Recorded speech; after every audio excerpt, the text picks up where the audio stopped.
अच्छा ये बताइए कि आप तो स्मृति जी के नामांकन के दिन खुद गए थे, मौजूद थे साथ में, तो राहुल जी क्यों नहीं आया अमेठी? अरे मैं यही तो आश्चर्य कर रहा हूँ, मेरे को तो स्मृति जी पे उनको धन्यवाद देने की इच्छा हो रही थी। क्यों?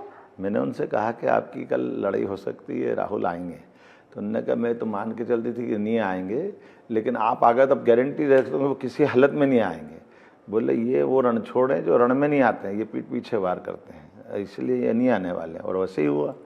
मैं तो उनकी राजनीतिक दूरदर्शिता को धन्यवाद देता हूँ, उनको बधाई देता हूँ कि उन्होंने इतना आकलन कर लिया और उनने फिर उसका कारण भी बताया था कि हमने 5 साल में घर घर में जो काम किया है, 5 में से 4 विधानसभा जीती तो 4 की जमानत जब्त कराई। यही कारण है कि अमेठी ये जा ही नहीं सकते थे, इनकी हिम्मत नहीं।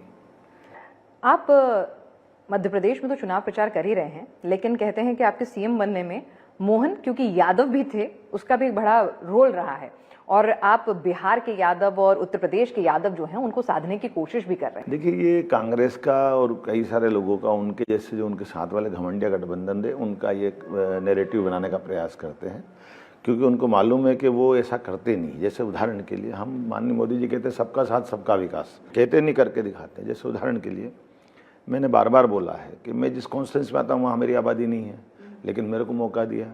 माननीय मोदी जी प्रधानमंत्री बने, उसके पहले भारतीय जनता पार्टी से माननीय अटल जी थे, हमने कहा सबका साथ सबका विकास, तो इसका मतलब खुला है कि किसी जाति का कोई भी व्यक्ति कहीं भी जा सकता है। लेकिन इनने फर्मे फिट कर रखे। बात करेंगे एससी की, एसटी की, ओबीसी की, आज तक ओबीसी का प्रधानमंत्री इनने क्यों नहीं बनाया? बनाएंगे भी नहीं। आज तक एसटी का राष्ट्रपति क्यों नहीं बनाया? बनाएंगे भी नहीं, केवल बात करेंगे। नहीं, वो तो उल्टा ये कह रहे हैं कि आप लोग तो जातियों का आरक्षण खत्म कर देंगे, आरक्षण ले लेंगे आप पिछड़ों। ये तो उनने कर्नाटक और आंध्र में बता दिया ना कि जातियों का आरक्षण वो छीनते हैं, एससी एसटी ओबीसी का आरक्षण छीन के मुस्लिम वर्ग को देते हैं। करते वो और बताते हमको है। यही तो हम उनकी पोल खोल रहे हैं, जनता जान चुकी, इसीलिए तो हार रहे हैं लगातार एक के बाद एक। बताइए, आपने खुद की सीट खो करके केरल गए थे, अब मम्मी की सीट खोएंगे? आपको पूरा भरोसा? 100%। ये क्या हुआ बताओ ना। आप उनकी मम्मी ने छोड़ी प्रियंका के लिए, ये वायनाड भी बिगाड़ के आ रहा है, यहाँ भी बिगाड़ दिया अमेठी, अब तीसरी बार है, 3 बार में 3 सीट बिगाड़ रहे हैं। बिगाड़ो। आप तो नेता बनना चाहते हो, आप बड़े बनना चाहते हो, लेकिन आप मूल माल भी खत्म करोगे, ऐसे कैसे काम कर? आपकी स्टेटमेंट पढ़ रही थी, आप कह रहे थे राहुल गांधी लॉन्च नहीं होते, आप कह रहे थे राहुल गांधी अजीब हैं। ये वही तरीका है ना, ये उदाहरण तो है। आप बताइए ना, मैं तो ये कहता हूँ जरूरी है कि चुनाव लड़ना।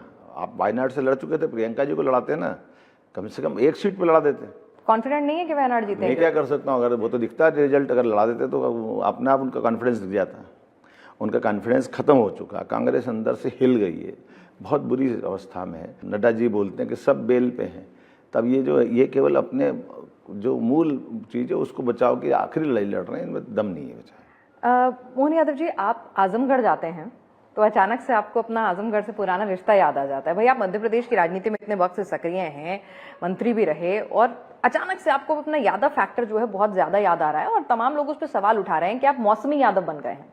देखिए, ये बात ऐसी है जिसका मैं उल्लेख करना चाहूँगा कि आपके घर में भी भाट चारण आते होंगे जो आपके ओरिजिन से जोड़ते हैं कि आप कहाँ से आते हैं। आप अभी वर्तमान दिल्ली रहते हैं, उसके पहले हरियाणा थी।